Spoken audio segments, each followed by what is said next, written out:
Welcome to our channel. Today we how to configure Jenkins for running Spark jobs with S3 artifacts, beginner guide step by step clearly.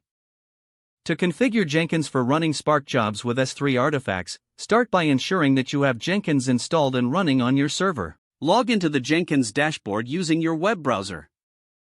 Navigate to the Manage Jenkins section from the sidebar menu. Select Manage Plugins to open the plugin management interface. In the Available tab, search for the Pipeline plugin if it's not already installed. Check the box next to the Pipeline plugin and click on Install without restart. Once the installation is complete, return to the Manage Jenkins page. Next, create an IAM user in the AWS Management Console for Jenkins access to S3.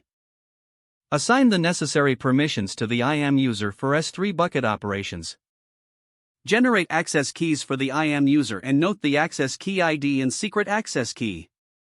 In Jenkins, navigate to Manage Credentials from the sidebar. Click on Global Credentials, Unrestricted, and then Add Credentials. Select Amazon Web Services credentials from the Kind dropdown. Enter your access key ID and secret access key, then provide an ID for easy reference. Now, create a new Jenkins job by returning to the dashboard and clicking on New Item. Choose Pipeline as the project type and name your job. Scroll down to the Pipeline section in the Job Configuration page. In the Definition dropdown, choose Pipeline Script.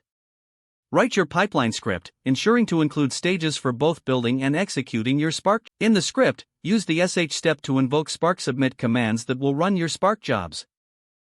Integrate S3 commands in your script to upload or download artifacts using the AWS CLI. Specify your S3 bucket location in the script where the Spark job artifacts will be stored. Test your pipeline by clicking Build Now on the job dashboard. Monitor the build output to ensure that your Spark job runs successfully and accesses S3 as expected. Refine and adjust your pipeline script as necessary based on the outcomes of your tests. After successful runs, consider setting up triggers to automate your Jenkins job based on specific events. This setup will facilitate running Spark jobs in Jenkins with S3 as your artifact storage, streamlining your data process. If the page does not load, refresh the browser or try again in a private or incognito window.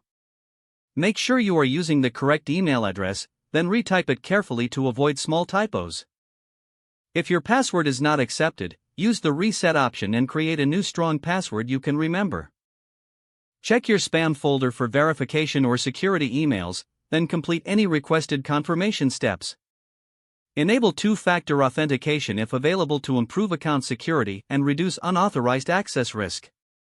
Don't forget to like this video and subscribe to our channel for more step-by-step tech guides.